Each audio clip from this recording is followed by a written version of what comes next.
Alhamdulillah, insya-Allah sama-sama kita memulakan dengan bacaan Ummul Kitab Al-Fatihah.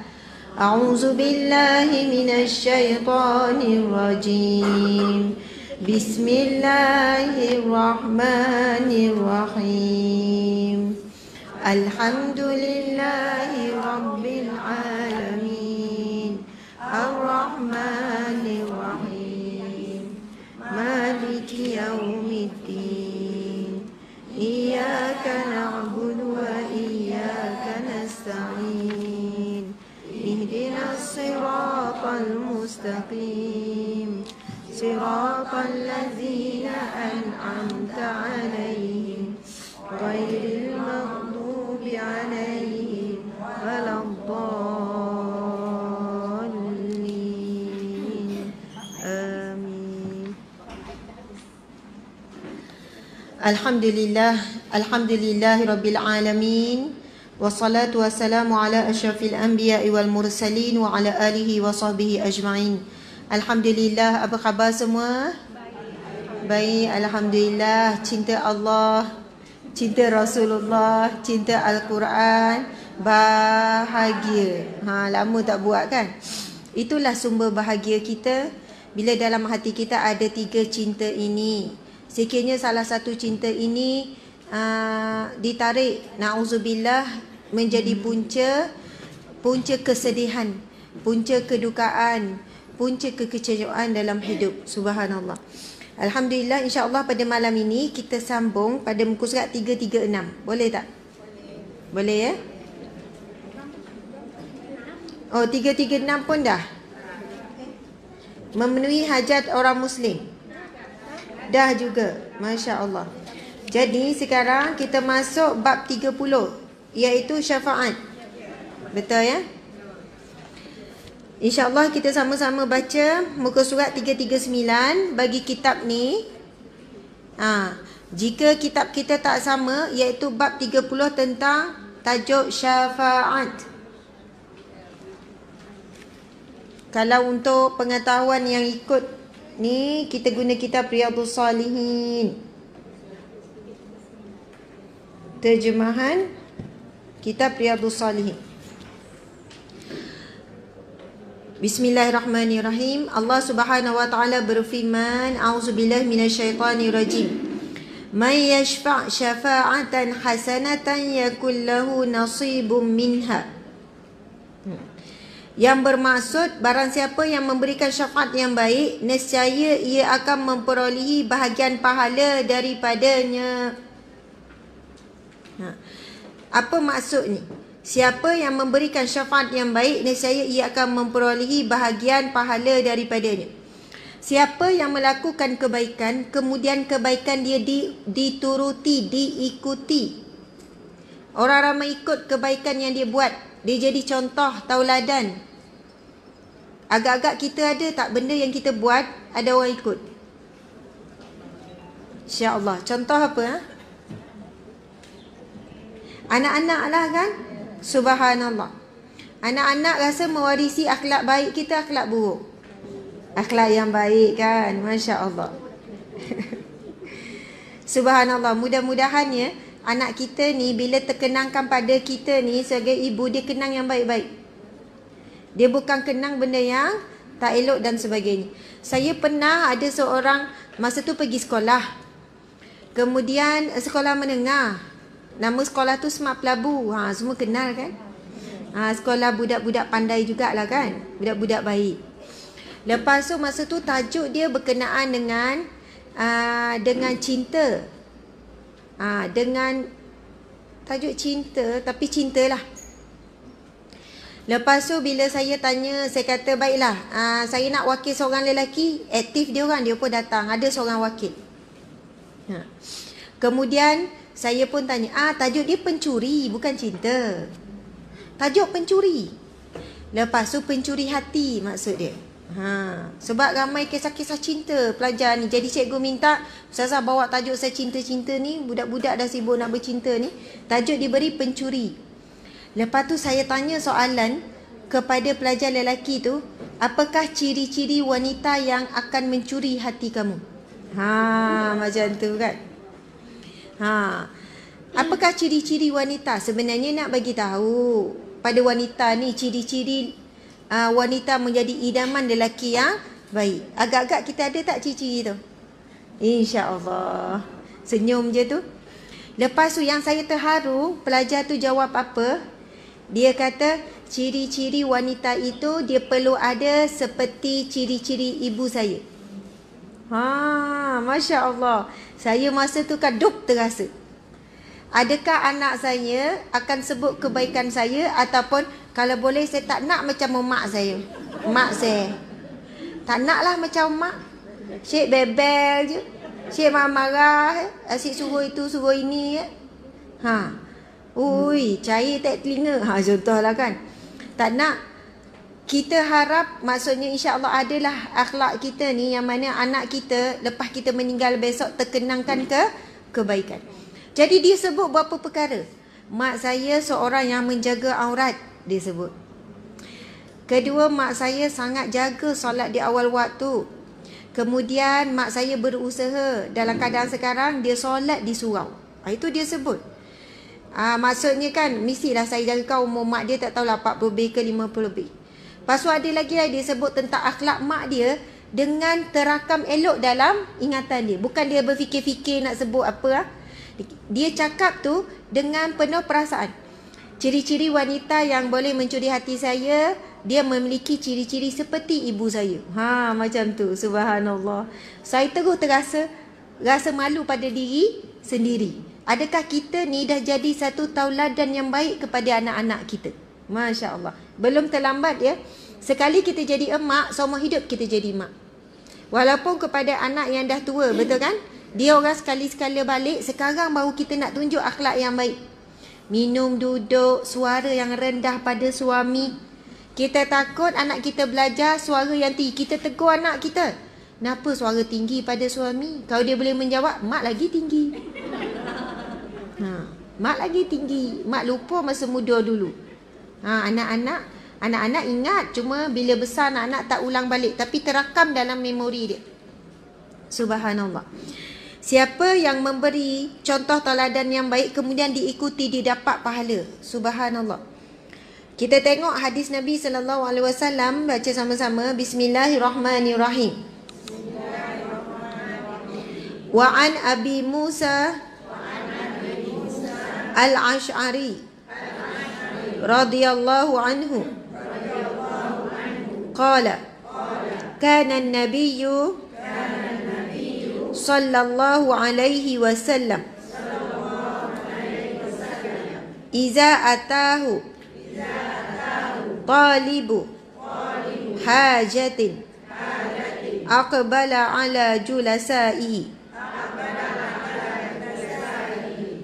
faqala ishfa'u tu'jaru wa yaqdillahu ala lisani nabiyhi ma ahabba muttafaqun alaih wa fi riwayatin ma sya dari. Okey, boleh. Dengar orang Arab semua. Daripada Abu Musa Al-Ash'ari radhiyallahu anhu, beliau berkata, adalah Nabi sallallahu alaihi wasallam apabila didatangi oleh orang yang meminta hajat, baginda menghadap kepada para sahabatnya yang ada di dalam majlis itu, lalu bersabda, bantulah orang ini, nescaya kamu mendapat pahala dan Allah memutuskan melalui lisan nabinya apa yang dia suka. Muttafaqun alaih. Masya Allah. Nabi kata, Nabi bagi peluang kepada para sahabat, ada orang minta hajat, meminta-minta. Baginda menghadap kepada para sahabatnya yang ada di dalam majlis, lalu bersabda, bantulah orang ini, nescaya kamu dapat pahala dan Allah memutuskan melalui lisan nabinya apa yang dia suka. Maksudnya Nabi sebut, sekarang kan Nabi yang menawarkan, bantulah siapa nak bantu orang ni. Kemudian Nabi kata, Allah memutuskan sesuatu yang disuka melalui lisan Nabi. Maksudnya apa yang aku cakap ni seolah Nabi cakap apa yang Allah suka. Jadi buatlah. Subhanallah, Allahu Akbar. Pernah tengok tak satu video Saya kalau ada program nak bagi kesedaran nak muhasabah, ada satu video seorang remaja lelaki yang cacat. Jalan pun maksudnya merangkak. Tapi tidak pernah miss. Tak pernah terlepas solat berjemaah 5 waktu. Jalan sengit-sengit. Dia cacat, bahkan mulut dia pun cacat. Maksudnya nak baca Quran tu kan, kalau kita ni yang baca walaupun kita rasa tak sedap, tapi sempurnalah kita boleh sebut Bismillahirrahmanirrahim. Dia tak bunyi, tapi hafal Al-Quran. Masya Allah. Kalau siapa cari video remaja cacat ke masjid tu, tengok macam mana dia nak naik tangga dalam keadaan kepayahan tu. Kaki dia dua-dua macam terlipat macam tu, jadi dia kena pakai kasut. Kalau pakai sipar luka. Subuh pun tak tinggal, maghrib isyak pun tak tinggal. Bila masuk waktu maghrib, selepas maghrib dia naik tangga. Maksudnya nak pergi tingkat 1 ke untuk masuk kelas hafazan. Mesti datang awal sebelum azan. Masya Allah. Kita nampak zahir dia cacat, tapi dia tidak cacat di sisi Allah. Kita yang nampak sempurna rupanya cacat. Kaki kita ni tak menyampaikan ke rumah Allah contohnya, ke tempat-tempat yang Allah suka, membantu hajat orang lain. Yang saya nak sebut, saya terlintas teringat bila Rasulullah kata, sesungguhnya apa yang diputuskan, dicakap oleh aku ini, apa yang Allah suka. Di hujung tu, penceramah tu, dia sebut tentang video dia yang temuduga anak ni. Dia kata, apabila seseorang itu mencintai sesuatu, apa yang berat, susah payah, semua jadi mudah. Seperti mana remaja itu kerana dalam hatinya ada cinta kepada Allah, cinta kepada apa yang Allah cinta. Allah cinta apa? Apa yang Allah cinta? Allah sangat mencintai hambanya yang solat berjemaah 5 waktu, terutamanya bagi lelaki. Maka apabila dia tahu Allah cinta dia ni datang ke masjid, kesusahan, kepayahan dia dengan keadaan merangkak macam tu jadi mudah. Sebab dia buat sesuatu yang dicintai oleh orang yang dicintainya. Faham ya? Kita kalau kita tahu suami kita suka makan apa, takkan masak lemak cili padi je. Tak ada benda lain. Suka makan apa suami akak? Masak lemak juga ya. Kalau jawapan selamat sebab tak tahu, dah kahwin 30 tahun tak tahu apa suami suka, dia jawab semua dia suka. Tu jawapan selamat kan. Okey. Bila kita tahu suami suka kan ada makanan, kita sangat suka buat makanan yang dia suka. Betul kan? Sebab bila kita buat apa yang dia suka, dia senyum tu lain, makan selera. Dan kita tahu apa yang Allah suka, kita akan suka apa yang Allah suka. Subhanallah, Allahu Akbar. Jadi Rasulullah kata, apa yang diputuskan, apa yang aku cakap ni adalah apa yang disukai oleh Allah Subhanahu Wa Taala. Rasulullah bagi peluang siapa yang nak memenuhi hajat. Jadi kita tahu Allah sangat suka bila kita memenuhi hajat hamba-Nya yang lain. Kita jadi perantaraan Allah. Akhirnya tak rasa berat. Walaupun orang sama yang minta. Asyik kau malas contoh kan. Tapi kita akan nampak, ya Allah, Allah bagi peluang untuk kita buat apa yang Allah suka. Masya Allah. Ada satu kisah bab sedekah ni, memenuhi hajat ni, dalam satu himpunan kisah-kisah yang datang daripada Rasulullah sallallahu alaihi wasallam. Ada seorang lelaki pada malam hari secara sembunyi-sembunyi dia melakukan sedekah. Pada malam pertama dia melakukan sedekah kepada si pencuri. Pagi esok heboh orang kampung mengutuk tindakan dia kerana dia memberi sedekah kepada siapa? Pencuri. Kemudian pada malam kedua, dia melakukan sedekah secara sembunyi-sembunyi kepada wanita pelacur, penzina, wanita pelacur. Orang pelaku maksiat. Dia buat sembunyi-sembunyi dan dia mengharapkan apa? Allah terima sedekah dia. Pagi besok orang mengeji dia lagi. Kenapalah dia ni bagi sedekah kepada pelaku maksiat? Kalau kita lah ni menggalakkan maksiat. Contohlah kan, gosip. Kemudian pada malam yang ketiga, dia sebut lagi, ya Allah, pada malam ini aku ingin melakukan sedekah. Terimalah sedekahku ya Allah. Tahu tak dia bagi sedekah pada siapa? Ya, pada orang kaya. Tiga-tiga ni golongan yang kita fikir tak layak nak terima. Pencuri, penzina, kemudian yang ketiga orang kaya. Kenapa bagi sedekah pada orang kaya? Masya Allah. Ini kisah ni daripada hadis Nabi ya, hadis yang sahih, kisah yang sahih. Kemudian Rasulullah menyambung hadis tu, Rasul kata, kemudian dia berdoa lepas dikutuk orang kan, dia berdoa, ya Allah terimalah sedekahku ini dan berikanlah kebaikan daripada sedekahku ini. Kemudian Rasul menceritakan Allah menerima sedekahnya dan dengan keberkatan sedekah dia tu, orang yang mencuri itu berhenti mencuri, orang yang melakukan maksiat penzina itu berhenti berzina, dan orang kaya tu insaf lalu dia jadi seorang yang dermawan. Maksudnya dalam kita memberi kepada Allah, niat kepada Allah tanpa syarat. Tanpa syarat kita beri. Sebab ada orang kata, Ustazah, saya pilih-pilih, saya siasat dulu, saya tengok dulu. Tapi kalau ada orang tu meminta hajat dengan kita, berilah. Kalau kita rasa tak boleh nak beri banyak sebab ada rasa apa? Rasa ragu-ragu, kita beri sahaja, jangan mengecewakan orang yang meminta. Bab dia pemalas ke, bab dia nampak elok baju macam tak susah pun. Tengok kasut pula, intai sampai kasut tu. Lepas dah bagi tu, tengok pula dia naik kereta apa. Elok tu ada kancil tu. Kalau tak cukup duit, jual lah kancil tu, kita cakap kan. Saya pernah sebut kan, Nabi sebut, berilah kepada orang yang meminta, walaupun orang yang meminta itu datang dengan berkuda. Berkuda ni zaman Rasulullah orang kaya lah ni ada kuda. Tapi mungkin ketika itu dia kesempitan. Walaupun orang tu datang dengan kereta yang bagus pun, ada rumah yang bagus pun, mungkin masa tu dia sempit, dia perlukan pertolongan, tunaikanlah hajat dia. Subhanallah. Sebab yang kita beri itu sebenarnya untuk diri kita. Dan yang kita beri itu apa yang Allah beri dan kita pulangkan kembali kepada Allah. Tapi Allah akan pulangkan kepada kita berkali ganda. Apa yang kita beri bukan milik kita, datang daripada Allah. Tapi Allah kata berilah, itu perniagaan yang paling menguntungkan. Dalam Al-Quran Allah sebut apa? Pinjaman. Allah nak pujuk kita. Berilah pinjaman yang baik di jalan baik, di jalan Allah ni, iaitu sedekah. Soalannya Allah kata sebenarnya bagilah pinjam, bagi kepada orang tu pinjam, nanti akan dipulangkan kembali berkali ganda di mana? Di akhirat kelak. Subhanallah. Ya.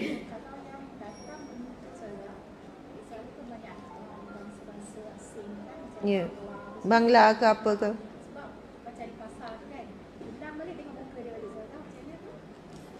Okey. Kalau kita dah pernah bagi kan, orang yang sama dan sebagainya, sekarang ni terpulanglah. Kau nak bagi juga RM1. Betul kan? Dan kita anggap kita beri di jalan Allah. Terpulanglah dia nak buat apa? Mungkin satu hari dia berubah, subhanallah, kita dapat kebaikan. Dia berhenti untuk meminta. Tapi kalau kita tak beri dalam keadaan kita rasa macam dia ni tak layak ni. Apa ke? Maksudnya tanpa sangkaan. Kalau tak beri pun tanpa sangkaan. Jangan sangka buruk. Sebab belum tentu sangkaan kita tu betul. Subhanallah. Kadang-kadang orang kata kan kita ni tak kenal. Wallahualam, bukan nak kata dia lah. Kadang-kadang tengok pengemis ke, nampak orang yang ni, mungkin mereka tu adalah orang-orang yang soleh ataupun orang yang sangat dekat dengan Allah. Hidup mereka ni memang memenuhi, masa hidup dia banyak beribadah dan dia tidak sibuk untuk menyibukkan diri dalam mencari rezeki dan sebagainya. Subhanallah. Tadi saya baca kisah, contoh kisah Saidina Umar. Dia orang ni kan sangat zuhud kan, Saidina Abu Bakar dan sebagainya. Selepas dia naik jadi khalifah, Saidina Umar dia naik mimbar. Saidina Umar kata, bermula daripada hari ini aku mengharamkan diriku melainkan 2 helai baju saja, satu untuk musim sejuk, satu untuk musim panas. Yang kedua, aku hanya menghalalkan bagiku untuk memakan makanan yang keras sahaja. Maksudnya bila dia jadi naik Amirul Mukminin, dia takut dia akan diuji dengan apa? Akan diuji dengan kemewahan, dengan dunia. Sebab jadi Perdana Menteri ni, jadi Gabino. Tapi dia meletakkan tu, dia terus bercakap, dia takut dia terjerumus dalam dunia. Dan satu hari Saidina Umar dia lambat. Semua tunggu dia untuk solat Jumaat. Jadi tunggulah dia imamkan. Lambat sikit, kemudian dia naik mimbar, dia kata, aku mohon maaf kerana pakaian ini telah melambatkanku. Rupanya dia baru jahit pakaian tu. Dan pada pakaian Saidina Umar ada berpuluh tampalan. Maksudnya dia lambat tu sebab sedang menampal. Ada bahagian yang boleh menampakkan aurat dia. Masya Allah. Di lengan ada tampalan, yang ada tampalan. Sebab dia hanya berjanji dia akan pakai satu line je. Masuk basuh pakai, wallahu alam, subhanallah. Masya Allah. Pernah Saidina Abu Bakar melihat Rasulullah sallallahu alaihi wasallam umpama menghalau sesuatu. Duduk halau. Bersungguh-sungguh. Kemudian Saidina Abu Bakar bertanya, "Ya Rasulullah, sebenarnya kamu sedang bercakap dengan siapa? Kamu sedang halau siapa?" Rasulullah pun menjawab, "Wahai Abu Bakar, tadi dunia datang di hadapanku berupa seorang wanita." Maksud dunia datang berupa seorang wanita. Kemudian aku menghalaunya kerana aku tidak mahu dunia. Tapi wanita itu berkata, dunia itu berkata, "Setelah engkau mati selepas ini, tidak ada siapa yang boleh selamat daripada dunia." Ya Rasulullah, setelah engkau wafat, tak ada siapa yang selamat daripada dunia.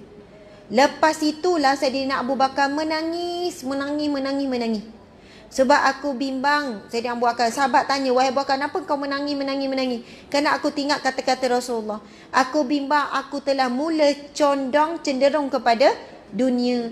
Sebab dunia tu kata tak ada siapa yang selamat. Selepas kewafatan Rasulullah sallallahu alaihi wasallam, termasuklah aku. Padahal kita tahu Saidina Abu Bakar kalau dia makan, sahabat Nabi takkan kenyang. Dia orang ni lapar 3 hari, kenyang sehari. Ada yang lapar 5 hari, kenyang sehari. Kenyang tu bukan kenyang macam kita. Maksudnya lapar, makan tak kenyang, lapar berterusan. Mereka mendidik dan menyekat diri mereka daripada memenuhi dunia.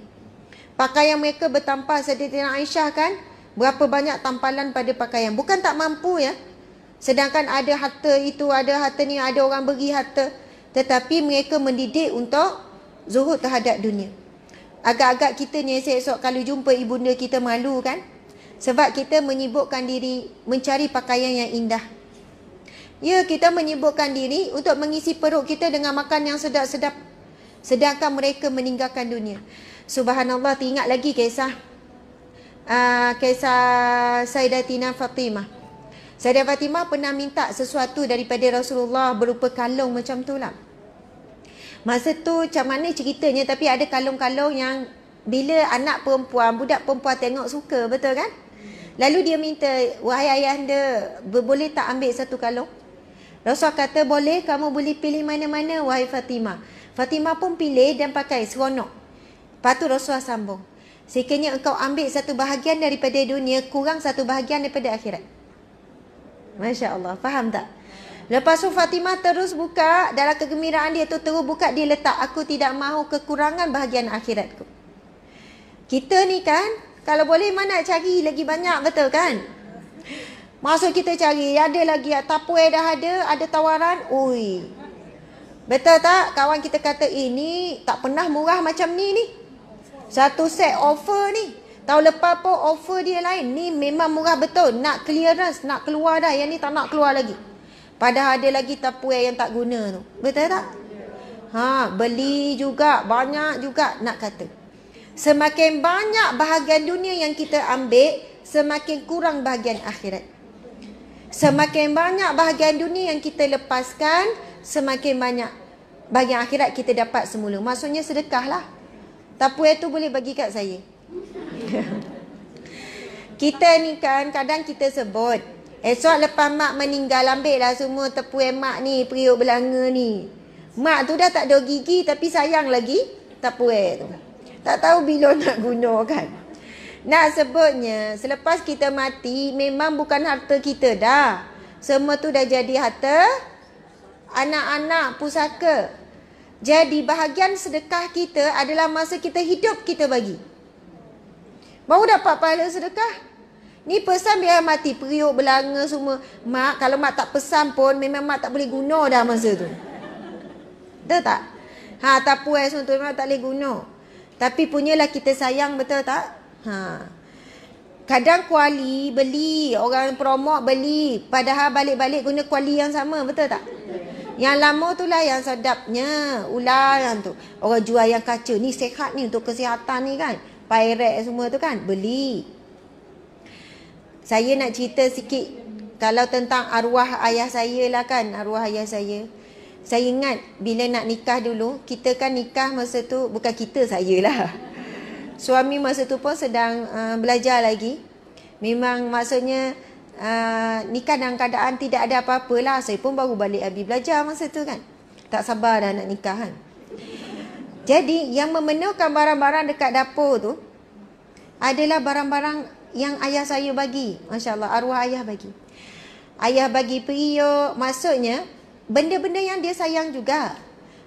Dia bagi kuali, dia bagi sendok, lepas tu pinggan mangkuk, bagi ni. Sebut ayah je kan, mak ayah lah ni. Kan mak saya dengar kecil hati pula kan. Tapi sebab ayah saya memang sangat suka memasak. Dan kecintaan dia kata, memang kalau balik anak-anak kan dia akan masak. Pagi masak, tengah hari masak. Kalau sahur tu dia bangun awal, dia kejut anak lepas dah siap masak. Ayah maksudnya dia takkan ulang lauk yang sama berbuka, mesti masak lauk yang baru bila sahur. Kita panaskan je kan. Dia kata, ya Allah, itu kesukaan dia, kegembiraan dia bila orang gembira makan makanan dia. Masya Allah. Dan mak saya sangat bertuah lah sebabnya. Bukan mak saya tak masak langsung, sebab ayah saya tu memang minat dia. Subhanallah, air tangan dia memang sedap. Jadi dia ada banyak ni kan. Jadi ambil, sampai sekarang pun kuali ayah saya bagi tu lah saya guna. Periuk tu lah. Lepas tu kalau dia datang ke rumah anak-anak, dia tengok apa yang kurang barang dapur, dia akan belikan. Maksudnya dia tak puas hati dengan batu pengasah. Nanti bawalah batu pengasah. Dia tak puas hati dengan senduk. Senduk ni tak sedap, tersekat-sekat. Nanti kan balik kampung dia dah siap senduk satu seorang. Ni senduk ke sodek. Macam tu lah kan. Dia kata hari tu masa ayah masak dekat rumah Asma, tak sedap. Ni ayah dah beli, yang ni baru sedap. Betul. Dapur tak sedap, api tak kuat, beli dapur. Sebab kita kalau masak, dia kata biar dapur kuat, cepat sikit, masa tak habis. Ni dapur api kecil kan. Macam tu sekali. Masya Allah. Jadi bayangkan ya, ayah saya dah meninggal pada bulan Ramadan hari tu. Tapi barang-barang dia diberi masa dia hidup. Dapat pahala tak? Dapat pahala berterusan. Setiap kali guna kuali, guna sodek, guna apa ni, pengasah tu. Sebab dia beri semua tu ketika hidup dia. Masya Allah. Memang sangat prihatin. Sebab dia tahu bila beli barang dapur memang kita guna. Dapat pahala berterusan. Masya Allah. Jadi,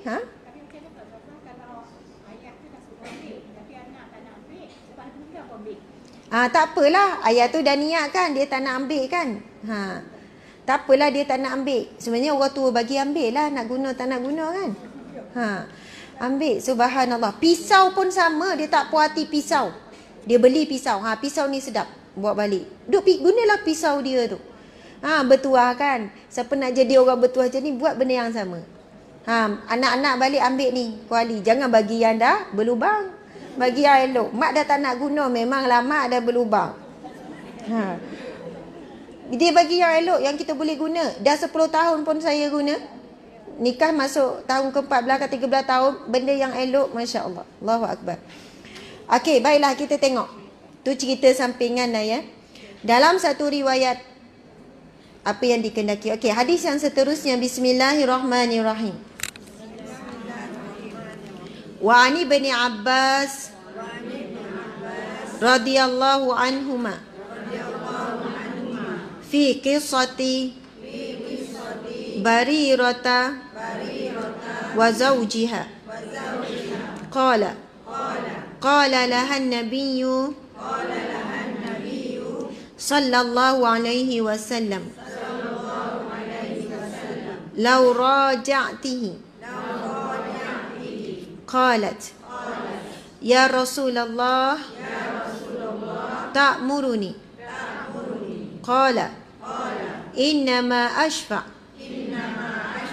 qalat la hajata li fihi rawahu Bukhari. Daripada Ibnu Abbas radhiyallahu anhu dalam kisah Barirah dan suaminya, Nabi SAW bersabda kepada Barirah, bagaimana seandainya kamu kembali kepadanya? Dia berkata, wahai Rasulullah, Tuan menyuruh saya. Baginda menjawab, sesungguhnya saya hanya membantu. Dia menjawab, saya tidak berhajat lagi kepadanya. Diriwayatkan oleh Bukhari. Subhanallah. Tak faham mana tu kan? Cerita tu kan? Ceritanya Barirah ni, dalam kisah Barirah dan suaminya ni, Barirah ni perempuan ke lelaki? Perempuan. Mengadukan hal dia dah tak boleh nak hidup bersama dengan suami lagi.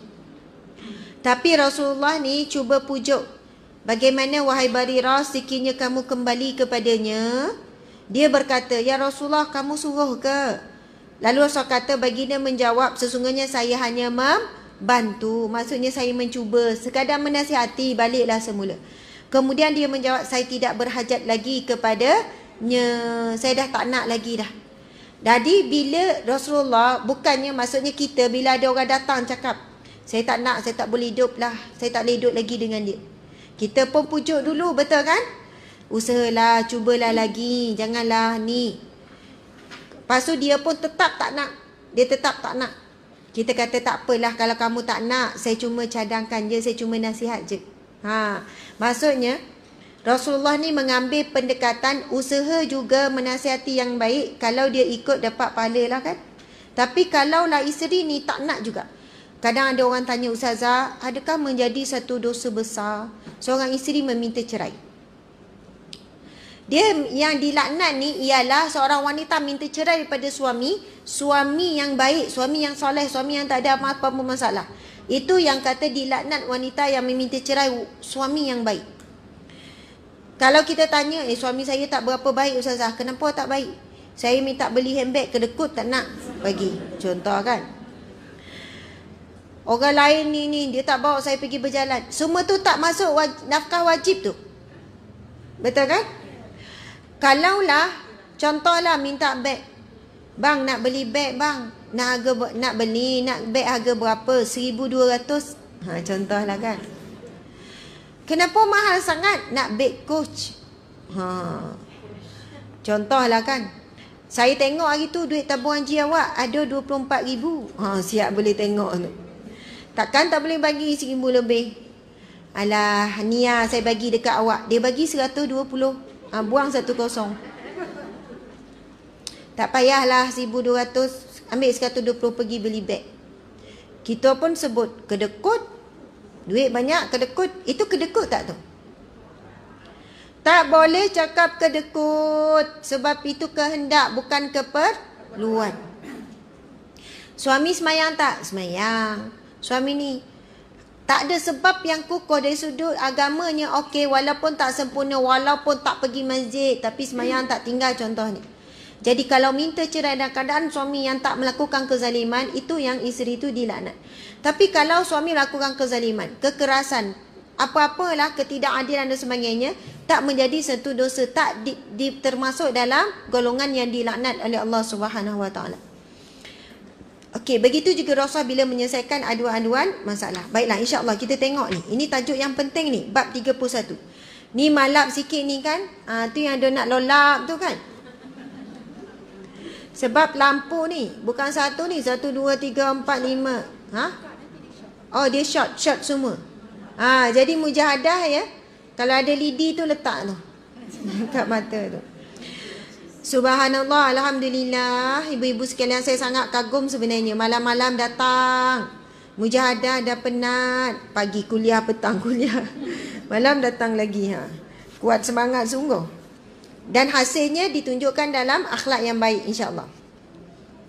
Bab 31, mendamaikan antara sesama manusia. Allah Subhanahu Wa Taala berfirman, A'udzubillahi minasyaitonirrajim. La khaira fi katsirin min najwahum illa man amara bisadaqatin aw ma'rufin aw islahin bainan nas. Sadaqallahul azim. Tidak ada kebaikan pada kebanyakan bisikan-bisikan mereka, kecuali bisikan dari orang yang menyuruh manusia memberi sedekah ataupun buat ma'ruf ataupun mengadakan pendamaian di antara manusia. Masya Allah.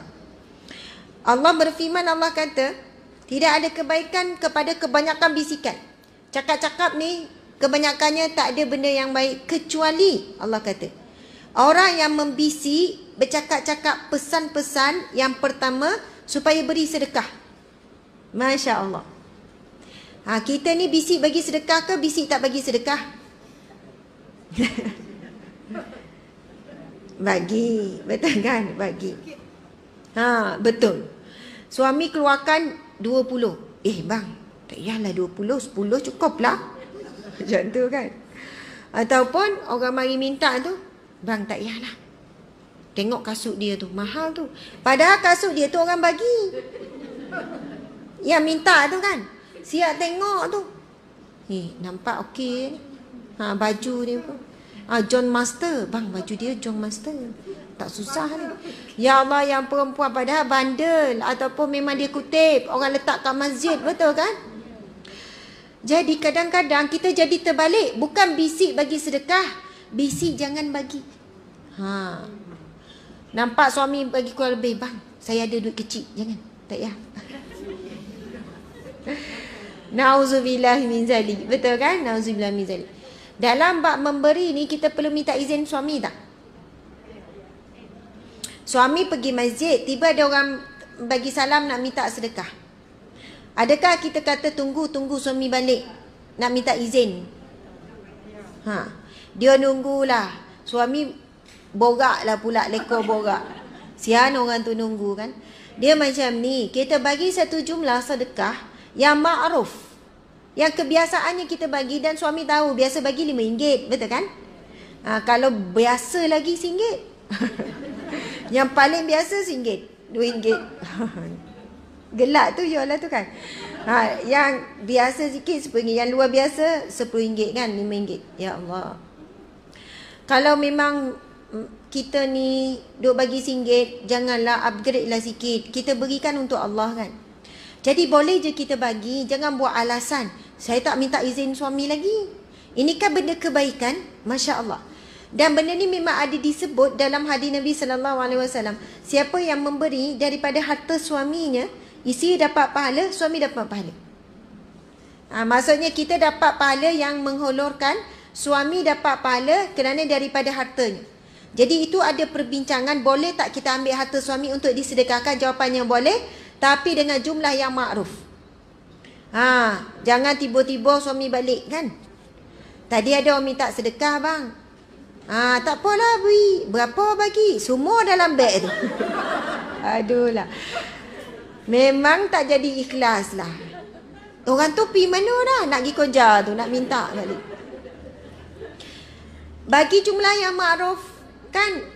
Biasalah bang, bagi macam biasa. RM5, RM10, RM2. Okey. Tapi sekiranya bagi jumlah yang tak biasa, saya bagi 100. Suami ni kan. Ubat. Darah tinggi naik. Kenapa bagi 100 bang? Jangan berkira di jalan Allah. Berujar pula kita. Jangan berkira, nanti Allah bagi berganda. Ya Allah, nampak tak? Kita memberi satu jumlah yang tak makruf, yang tak biasa, itu kan harta suami. Kalau jumlah yang lebih, kena minta izin. Bang, saya rasa nak bagi lebih lah sebab saya tengok anak dia ramai, kita bagi 200, tu kena minta izin. Kalau jumlah yang biasa tak minta izin pun tak apa, kita tahu suami izinkan untuk kebaikan. Dia dapat pahala, kita dapat pahala. Subhanallah. Okey, bisikan kepada menyuruh memberi sedekah. Subhanallah, Allah kata ini sangat bagus walaupun yang bisik tak bagi. Atau berbuat makruf, suruh buat benda yang elok. Suruh cucu duduk, minum duduk. Kan main lagi. Wan masa cucu tak ada, dia berdiri. Tak sompek duduk, Wan kata. Dahaga sangat kan, tak sompek duduk. Aduh lah. Mujur tak masuk Wan dalam ni. Kau tak orang tahu Wan mana tak sompek duduk tu. Kita ni kalau nak sempat duduk acik-acik, kerusi kena letaklah tepi tempat minum tu. Ni kan kowe ke kuku kena sebut dulu belaka ni kan. Kata Ustazah ni promote apa lagi. Jangan kecil hati yang saya tak sebut tu. Saya pun tak tahu je nama lain. Kan kita biasa letak air penapis ni dekat situ. Lepas tu kursi jauh, betul tak? Meja makan jauh. Akhirnya minum berdiri ke duduk? Berdiri. Sunnah Nabi minum duduk. Jadi letak kursi, beli kursi yang tak ada menyandar tu. Kursi apa panggil? Kursi apa? Stul? Yelah yang bulat ke yang tu kan dia kecil je, dia tak makan space sangat. Beli kursi tu murah je untuk buat sunnah Nabi. Terus duduk. Baru sempat acik duduk. Memang tak sempat jauh tu. Sambil berjalan tu dah agak. Tak buat kan? InsyaAllah. Kadang tu tak sompek tu minum tu dengar cucu berlari. Masa tu boleh duduk sompek. Tak nak cucu nampak tu. Masya Allah. Wan ni benda yang makruf, benda yang elok, benda nampak remeh. Sebab itu yang mampu pun kita bagi tahu kan. Benda yang tu. Yang nak lain-lain lagi nak tegur orang kita tak mampu. Jadi sunnah-sunnah Nabi tu. Kita selalu baca doa makan. Betul tak? Doa minum kita makan tak? Kan ada satu doa, bismillah. Bismillah pun okey. Ada satu doa minum yang dianjurkan. Apa dia? Allahumma inna nas'aluka ilman nafi'an wa rizqan wasi'an wa shifaan min kulli da'in wa tijaratan lan tabu ya arhamar rahimin. Orang kita kata baca masa nak minum air zam-zam. Betul kan? Nak minum air zam-zam. Sebenarnya itu doa yang dianjurkan untuk setiap kali kita minum. Apa maksud dia? Allahumma inna nas'aluka ilman nafi'an. Air kita pegang ni kan? Ada kata lama bona Ustazah nak minum air, panjang doa. Panjang bona kan? Bismillah je lah. Tak dahaga betul-betul bismillah je. Cukup dah. Tapi ada waktu bukan dahaga sangat. Ambil masa. Sebab air tu adalah perakam memori yang terbaik. Rasulullah sendiri syifa, ruqyah kan melalui air orang yang sakit dan sebagainya. Itu sunnah Nabi. Kita baca Allahumma inna nas'aluka ilman nafi'an. Ya Allah berikanlah kepada kami ilmu yang bermanfaat. Apa maksud ilmu yang bermanfaat? Bukan ilmu yang bukan sekadar ilmu. Malam ni kita dapat banyak ilmu. Ilmu yang bermanfaat adalah ilmu yang mampu kita beramal. Kita pergi kuliah gini-gini, berapa banyak je kita mampu beramal. Tapi apabila ilmu tu berkat, bermanfaat, kita mampu untuk beramal dengan ilmu tersebut. Itu yang kita perlu minta dengan Allah. Allahumma inna nas'aluka ilman nafi'an wa rizqan wasi'an. Rizki yang lapang, rizki yang luas. Sehat tubuh badan. Itu rizki kan?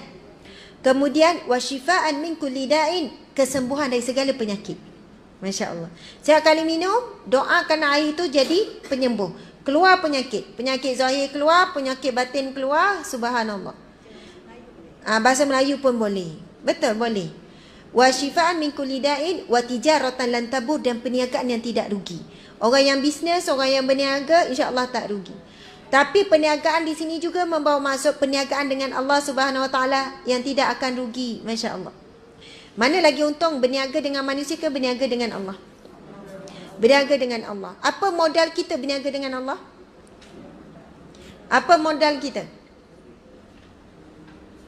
Kalau berniaga dengan manusia, jual goreng pisang, kena ada duit, beli pisang, tu modal kita lah kan, betul tak? Dapat pulangan. Tapi berniaga dengan Allah, modalnya adalah dua. Satu, tubuh badan kita. Kedua, usia kita. Itu modal yang kita ada. Bila kita memperuntukkan masa kita untuk beribadah, datang majlis ilmu, ini adalah kita mempergunakan masa kita, tenaga yang Allah beri kesihatan pada kita untuk diberikan pada jalan Allah. Subhanallah.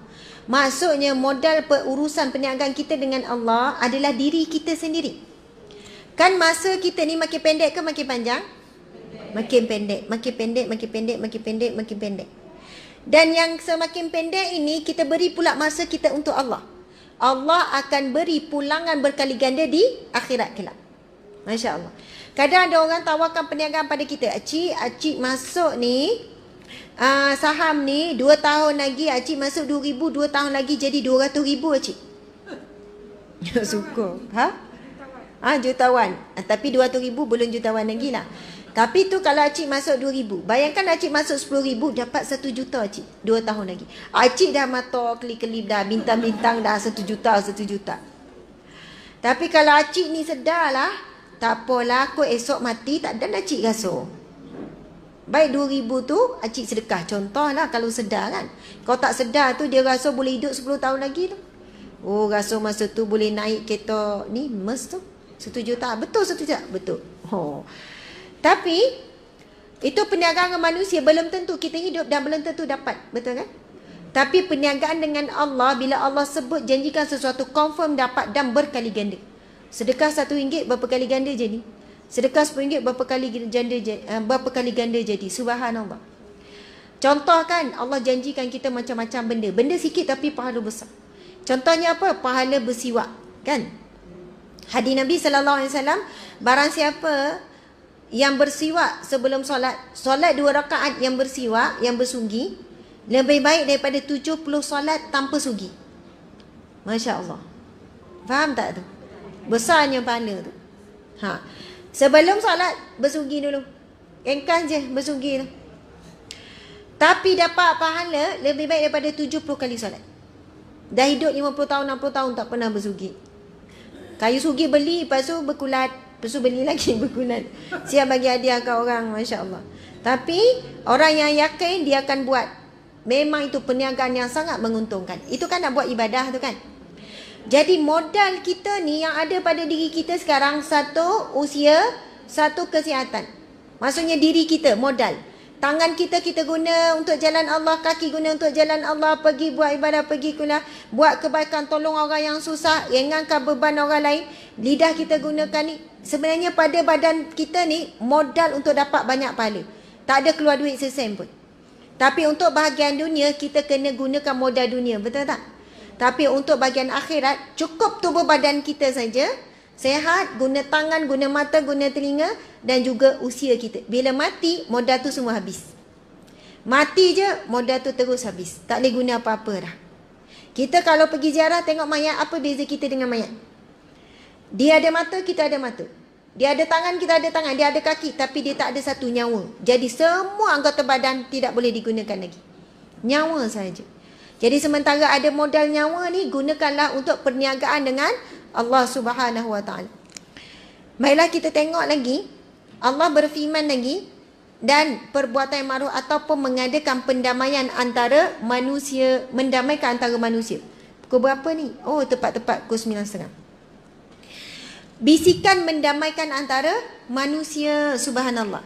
Dan sabda Nabi SAW, Nabi bersabda, tidak dikatakan menipu orang yang mendamaikan di antara dua saudara. Itu tak menipu namanya. Contohlah kan, pernah dah kita ulas benda ni kan, kita jadi orang tengah ni. Si kakak dengan abang bergaduh ni, tak bertegur berapa bulan, kita jadi orang tengah ni.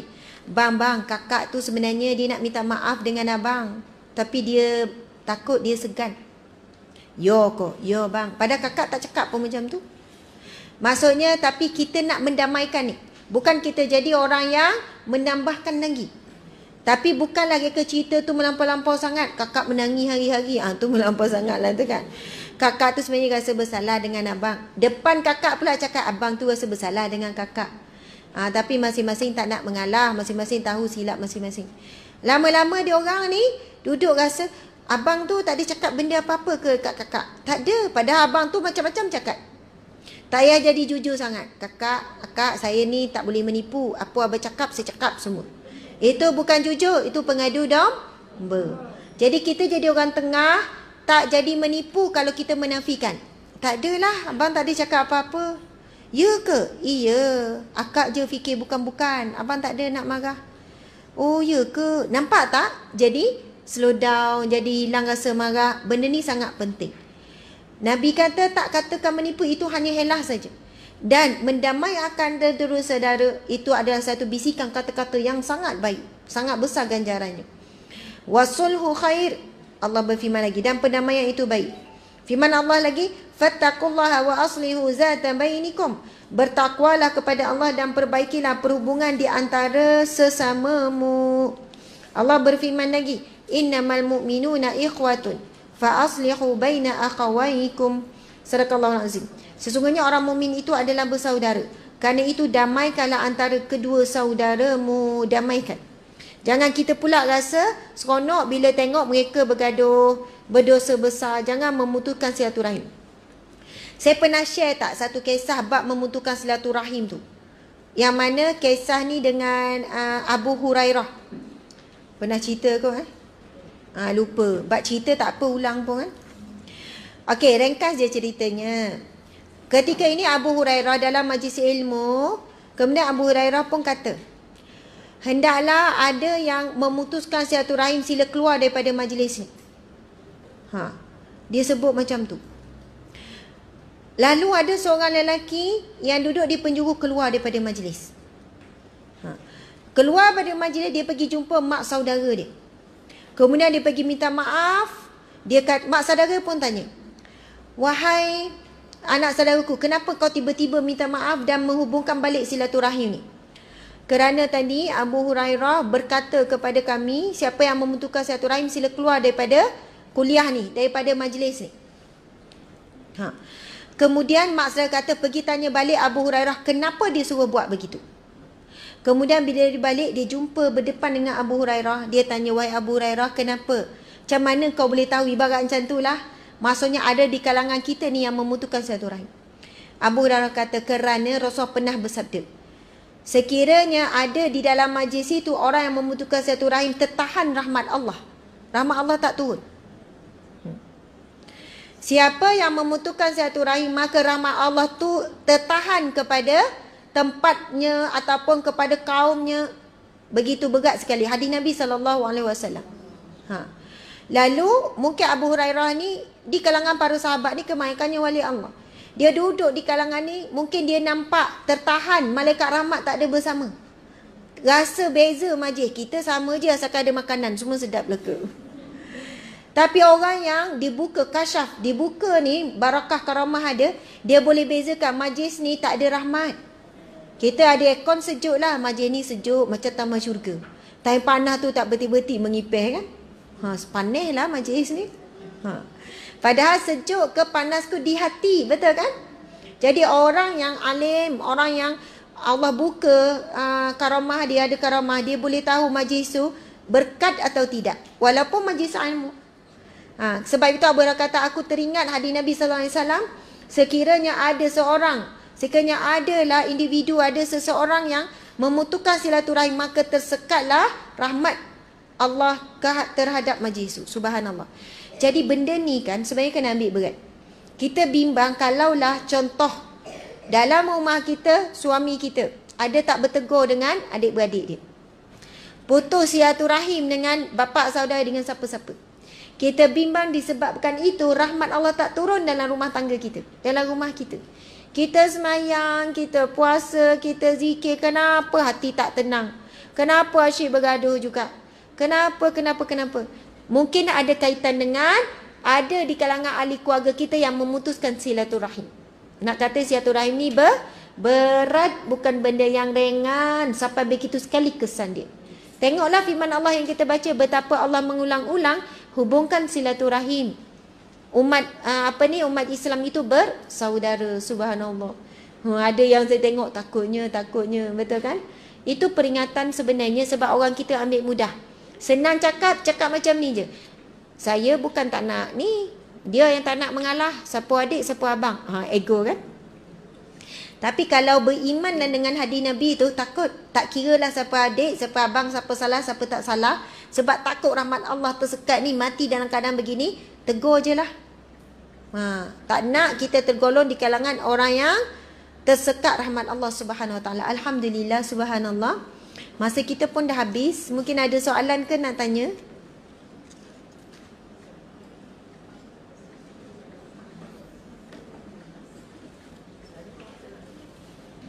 Selalu siapa? Cik Fatimah. Fatimah ke Khadijah ke Aminah? Tapi saya ingat tak ada nak tanya. Tak ada cerita apa. Tak ada cerita menarik. Alhamdulillah. Biasa puan belakang tu mesti nak tanya. Ya.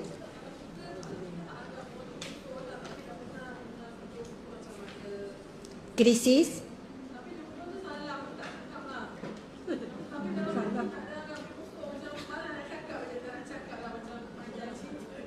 Panjang cerita. Ya, faham. Okey, sebenarnya banyak keadaan macam tu. Yang ada tersimpan jauh dari sudut hati tu kan. Terluka tu. Kadang rakan sepejabat, betul kan? Kadang jiran. Ada jauh dari sudut hati. Ia beri kesan apa? Kesannya, kita tegur. Kita salam. Kita ni. Tapi nak rapat, nak mesra tu tidak. Adakah itu tergolong dalam putus silaturahim? InsyaAllah tidak.